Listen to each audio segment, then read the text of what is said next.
परमेश्वर का धन्यवाद आज के दिन के लिए। महान परमेश्वर जो सारी सृष्टि का मालिक है। आज हम बात कर रहे हैं कुछ ऐसे भरमाने वाले लोगों के बारे में जो परमपिता परमेश्वर यहोवा के नाम को बदनाम करने के लिए निकले हुए हैं। यहोवा माता वाले हैं ये लोग जो लोगों को भरमाते हैं। ये लोग सहारा लेते हैं एक वचन उत्पत्ति 1:26 वचन में लिखा है, फिर परमेश्वर ने कहा हम मनुष्य को अपने स्वरूप के अनुसार अपनी समानता में बनाएं। यहाँ इस वचन का सहारा लेकर ये परमेश्वर के महान नाम को बदनाम करते हैं और परमेश्वर की सृष्टि को अपमानित करते हैं। लिखा है कि हम मनुष्य को अपने स्वरूप के अनुसार अपनी समानता में बनाएं।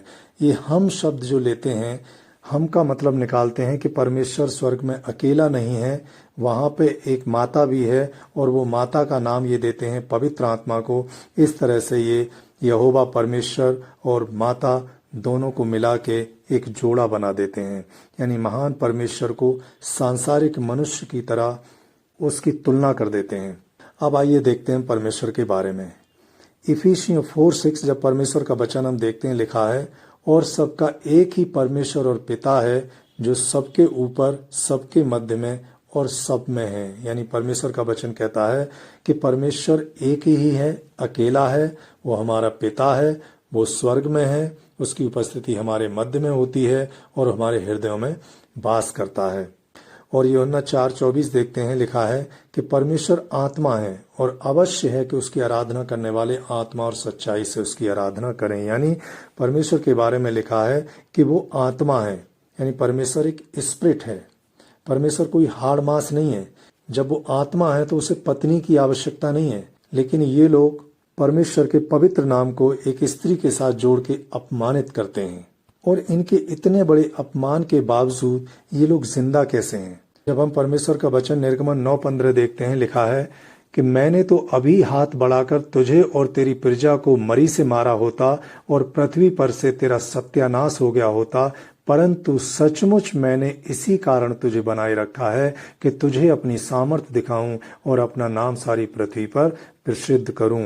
यानी परमेश्वर का वचन कहता है कि अगर मैंने दुष्ट को बनाए हुए रखा है, मेरी आज्ञा को न मानने वाले अगर धरती पर जीवित हैं, मेरे विरुद्ध में काम करने वाले अगर जीवित हैं, तो प्रभु कहता है कि मैंने तुम्हें सिर्फ इसलिए बना रखा है कि मैं संसार में बड़े बड़े चिन्ह और चमत्कार दिखाऊंगा और तुम मेरे चिन्ह और चमत्कारों को देखोगे और लज्जित होगे। और जब मरकर तुम अपनी उम्र पूरी करोगे या जब भी तुम्हारी मौत होगी, तुम नरक की धधकती हुई आग में डाल दिए जाओगे। तो जब तक धरती पर हो मेरे चिन्ह चमत्कारों को देखोगे, मेरी महिमा को होते हुए देखोगे जिसको तुम अपमानित कर रहे हो। इब्रानी 12:29 परमेश्वर के वचन में लिखा है, क्योंकि हमारा परमेश्वर भस्म करने वाली आग है। वो भस्म करने वाला परमेश्वर है, वो नष्ट करने वाला परमेश्वर है। तो अब हम बात करते हैं उत्पत्ति 1:26 के वचन के बारे में, जिसमें लिखा है कि हम मनुष्य को अपने स्वरूप के अनुसार अपनी समानता में बनाएं। जिस वचन का ये लोग इस्तेमाल कर रहे हैं अपनी झूठी शिक्षाओं को फैलाने के लिए और लोगों को भरमाने के लिए। जब हम यहेजकेल 10:15 वचन देखते हैं, उसमें करूबों के बारे में लिखा है। और यशायाह 37:16 देखते हैं तो वहां भी लिखा हुआ है, हे इजराइल के परमेश्वर करूबों पे विराजमान। यानी यहाँ ये दिखाया है कि परमेश्वर स्वर्ग में करूबों की उपस्थिति है। दूसरा वचन भजन संहिता 91 जब हम देखते हैं तो वहां पे लिखा है कि स्वर्ग में स्वर्गदूतों की उपस्थिति है। और यूहन्ना 17:24 वचन देखते हैं तो वहां पे है, क्योंकि वचन में लिखा है, क्योंकि तूने जगत की उत्पत्ति से पहले मुझसे प्रेम रखा। यानी प्रभु यीशु मसीह परमेश्वर यहोवा से कहते हैं कि तूने जगत की उत्पत्ति से पहले मुझसे प्रेम रखा है। यानी स्वर्ग में प्रभु यीशु मसीह की उपस्थिति थी शरीर में धरती पर आने से पहले, यानी उत्पत्ति के क्रिएशन के समय, बल्कि जगत की उत्पत्ति से भी पहले। उत्पत्ति 1:2 वचन के अनुसार जब हम देखते हैं तो लिखा है कि गहरे जल के ऊपर अंधेरा था और परमेश्वर का आत्मा उस पर मंडराता था। यानी सृष्टि के आरंभ में, निर्माण के समय पवित्र आत्मा उपस्थिति थी। इस प्रकार हम देखते हैं कि स्वर्ग में करूबों की उपस्थिति है, स्वर्गदूतों की उपस्थिति है, यीशु की उपस्थिति है और पवित्र आत्मा की उपस्थिति है। खुद पांचवा परमेश्वर यहोवा की उपस्थिति स्वर्ग में है। यानी 5 आइडेंटिटी स्वर्ग में उपस्थित हैं। और जब परमेश्वर कह रहा है कि हम मनुष्य को अपने स्वरूप और समानता के अनुसार बनाएं, तो फिर ये 5 की उपस्थिति होने के बाद मैं शब्द नहीं रह गया, हम ही हो गया। तो अब ये हम शब्द इस्तेमाल करे परमेश्वर या मैं शब्द इस्तेमाल करे, कोई फर्क नहीं पड़ता, क्योंकि हम का मतलब बहुवचन और बहुवचन 2 से बनता है। यहाँ तो चार आइडेंटिटी स्वर्ग में उपस्थित हैं। और ये भरमाने वाले लोग पवित्र आत्मा को माता बनाते हैं। और पवित्र आत्मा के बारे में जब हम प्रेरित 10-14 वचन देखते हैं, तो वहां पे ये दिया है कि पवित्र आत्मा फीमेल नहीं है, पवित्र आत्मा मेल है।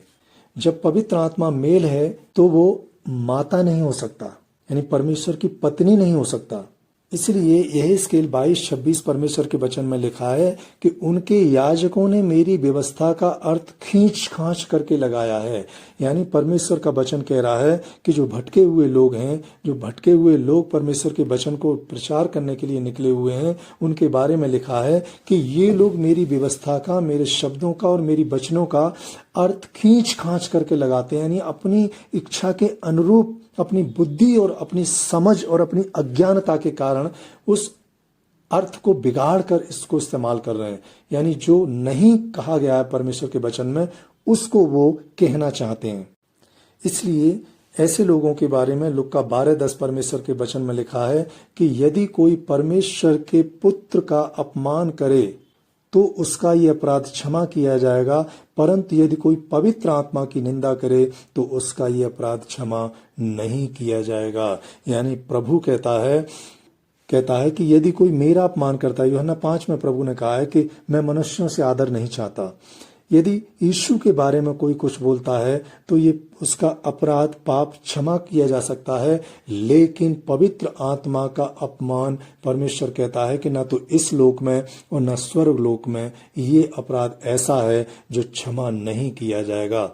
इसलिए निर्गमन 15:7 में प्रभु के वचन में है कि तू अपने विरोधियों को अपना महाप्रताप से गिरा देता है, तू अपना कोप भड़काता और वे भूसे के समान भस्म हो जाते हैं। तो ऐसे भरमाने वाले लोग जो पवित्र आत्मा की निंदा करते हैं और छोटी मोटी निंदा नहीं करते हैं, परमेश्वर की पत्नी बना के निंदा करते हैं, यानी इससे बड़ी कोई निंदा परमेश्वर की, पवित्र आत्मा और परमेश्वर की नहीं हो सकती।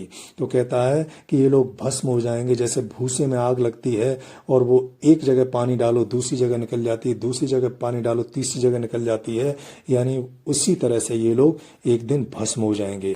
और जब ये लोग जगत में निकल पड़े हैं तो बहुत सारे भोले भाले लोगों को, सारे परमेश्वर के सच्चे लोगों को भरमा लेते हैं। जैसा 1 तीमुथियुस 4:1 परमेश्वर के वचन में लिखा है कि आत्मा स्पष्टता से कहता है कि आने वाले समय में कितने लोग भरमाने वाली आत्मा और दुष्ट आत्माओं की शिक्षा पर मन लगाकर विश्वास से बहक जाएंगे। यानी कुछ लोग इनकी बातों में आ भी गए हैं और आ भी रहे हैं, इन भरमाने वालों की और दुष्ट आत्माओं की शिक्षा पर मन लगाने लगे हैं और अपने सच्चे विश्वास से भटक रहे हैं, बहक रहे हैं और अपने आप को कष्टों में डाल रहे हैं, मुसीबत में डाल रहे हैं और अपने अनंत जीवन को खो रहे हैं, अपने उद्धार को खो रहे हैं। जब हम यहोवा परमेश्वर की उपस्थिति को देखते हैं तो एक वचन 1 राजा 19:11 परमेश्वर के वचन में लिखा है कि और यहोवा पास से होकर चला और यहोवा के सामने एक बड़ी प्रचंड आंधी से पहाड़ फटने और चट्टानें टूटने लगीं, तो भी यहोवा उस आंधी में न था। फिर आंधी के बाद भूकंप हुआ, तो भी यहोवा उस भूकंप में न था। फिर भूकंप के बाद आग दिखाई दी, तो भी यहोवा उस आग में न था। फिर आग के बाद एक दबा हुआ धीमा शब्द सुनाई दिया। यानी जिस परमेश्वर यहोवा के बारे में लिखा है कि वो प्रचंड आंधी में होकर चलता है, जब उसकी उपस्थिति होती है तो चट्टानें टूटने लगती हैं, भूकंप पैदा हो जाता है और आग के समान होता है, उस परमेश्वर के बारे में लिख रहे हैं। उस परमेश्वर के बारे में ये लोग बोल रहे हैं, लिखे हुए को बदल रहे हैं कि पवित्र आत्मा माता है, यानी संसार की व्यवस्था को वो स्वर्ग में लागू कर रहे हैं। ऐसा महान परमेश्वर जिसकी उपस्थिति इतनी भयानक होती है, जिसको सहना मुश्किल होता है, उसके नाम को ये बदनाम कर रहे हैं। जब हम वचन यशायाह 55:8 देखते हैं, लिखा है कि मेरे विचार और तुम्हारे विचार एक समान नहीं है, न तुम्हारी गति और मेरी गति एक सी है, क्योंकि मेरी और तुम्हारी गति में, मेरे और तुम्हारे सोच विचार में आकाश और पृथ्वी का अंतर है। परमेश्वर कहता है कि जो तुम मनुष्य हो, जो शारीरिक समझ के अनुसार अपनी बुद्धि से जो सोचते हो और जो करते हो, उसमें और तुम मुझ में बहुत ज्यादा फर्क है, बल्कि इतना फर्क है कि जितना आकाश और पृथ्वी फर्क है। यानी हमारी सोच और परमेश्वर की सोच में जमीन और आसमान का फर्क है। हमारी गति और परमेश्वर की गति में इतना ही अंतर है। यानी हम जो कुछ सोचते हैं वो परमेश्वर की सोच के आसपास भी नहीं पहुंच सकता। इसलिए हम मनुष्य की सोच को परमेश्वर की सोच से कंपेयर न करें। हम अपने विचारों को हमने जो स्वाभाविक रूप से सीखा है, चाहे सांस के द्वारा सीखा हो, चाहे पूर्वजों के द्वारा सीखा हो, चाहे प्रैक्टिकली जीवन में रह के सीखा हो, वो बातें परमेश्वर पर लागू नहीं होती हैं। परमेश्वर की उत्पत्ति के बारे में उत्पत्ति 1:1 में ही लिखा है कि आदि में परमेश्वर ने आकाश और पृथ्वी की सृष्टि की।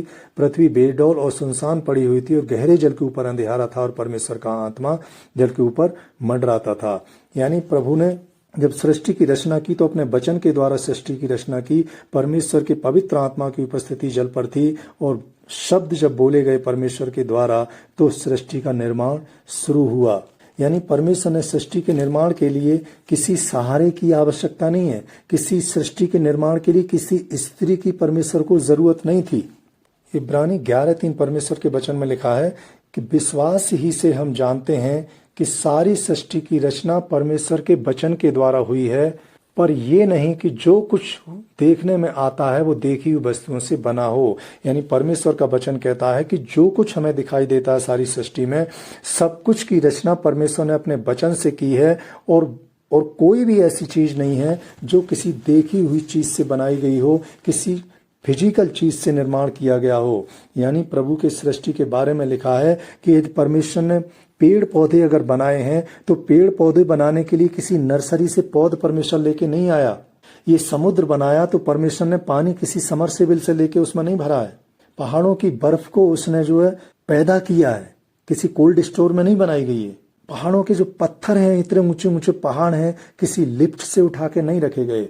यानी परमेश्वर की जो सृष्टि है, परमेश्वर ने अपने वचन के द्वारा सारी सृष्टि का निर्माण किया है। जो कुछ भी हम पहाड़, पर्वत, नदियां, खेत खलियां जो कुछ भी देखते हैं, सब कुछ परमेश्वर के वचन के द्वारा रचा गया और ये किसी देखी हुई वस्तु से नहीं बनाया गया है। शून्य में से परमेश्वर ने सब कुछ रचा है। इसलिए परमेश्वर को किसी सहारे की जरूरत नहीं है, किसी स्त्री की जरूरत नहीं है। किसी सांसारिक व्यवस्था को हम परमेश्वर की व्यवस्था पर लागू नहीं कर सकते। जब हम उत्पत्ति 2:7 देखते हैं, चैप्टर 2 का वचन 7, तो लिखा है कि आदम को भूमि की मिट्टी से परमेश्वर ने रच दिया। और जब हम उत्पत्ति का 2 का 22 देखते हैं तो लिखा है कि आदम की पसली से निकालकर उसने हव्वा को बनाया। और जब हम यूहन्ना 1:14 देखते हैं तो परमेश्वर के वचन में है कि और वचन देहधारी हुआ है। यानी यीशु को बनाने के लिए परमेश्वर ने वचन से बना दिया। हव्वा को उसने आदम की हड्डी से, पसली से बना दिया और आदम को उसने मिट्टी से रच दिया। यानी परमेश्वर कैसे कैसे और क्या क्या कर सकता है और क्या कैसे करता है, ये उसका एकाधिकार है। परमेश्वर को सब कुछ करने का अधिकार है। हम परमेश्वर से नहीं कह सकते कि किसको कैसे बनाया गया है। पसली से बना सकता है, मिट्टी से बना सकता है, वचन से बना सकता है, शून्य में से बना सकता है, जहां कुछ नहीं है वहां से क्रिएट कर सकता है। परमेश्वर क्रिएट करने वाला है, मेक करने वाला नहीं है। कुछ नहीं में से सब कुछ बनाने वाला परमेश्वर, उसे किसी सहारे की जरूरत नहीं, किसी भी चीज की आवश्यकता नहीं। वो सब कुछ करने वाला परमेश्वर है। इसीलिए जब सृष्टि का जन्म किया था परमेश्वर ने तो वचन और पवित्र आत्मा के द्वारा किया। वहां पे लिखा है परमेश्वर ने बोला कि उजाला हो तो उजाला हो गया, और लिखा है कि गहरे जल के ऊपर परमेश्वर का आत्मा मंडराता था। यानी वचन बोला गया और परमेश्वर की पवित्र आत्मा की वहां उपस्थिति थी तो सृष्टि का निर्माण हो गया। और यीशु का जब जन्म हुआ तो वहां भी वचन और पवित्र आत्मा के द्वारा हुआ, जैसा यूहन्ना 1:14 में है कि और वचन देहधारी हुआ, यानी वचन ही देह में कन्वर्ट हो गया और पवित्र आत्मा के द्वारा, यानी पवित्र आत्मा। मत्ती 1:18 लिखा है कि और मरियम पवित्र आत्मा की ओर से गर्भवती पाई गई। तो पवित्र आत्मा और वचन के द्वारा यीशु का निर्माण हुआ और पवित्र आत्मा और वचन के द्वारा सारी सृष्टि का निर्माण हुआ। इसीलिए हम किसी भी भरमाने वालों की बातों में ना आए ये वचन को बिगाड़ते हैं, वचन को अपनी इच्छा के अनुसार, अपनी समझ के अनुसार, अपनी स्वार्थ के अनुसार इस्तेमाल करते हैं। तो इन भरमाने वालों से हम सावधान रहें और जैसा परमेश्वर के वचन में है, जो सच्चाई है, जो रियलिटी है, जो सच है, जो प्रकाशन है, जो पवित्र आत्मा के द्वारा प्रकाशन मिलता है, उस प्रकाशन के द्वारा हम वचन को समझें और वचन पर चलें। हालेलुया।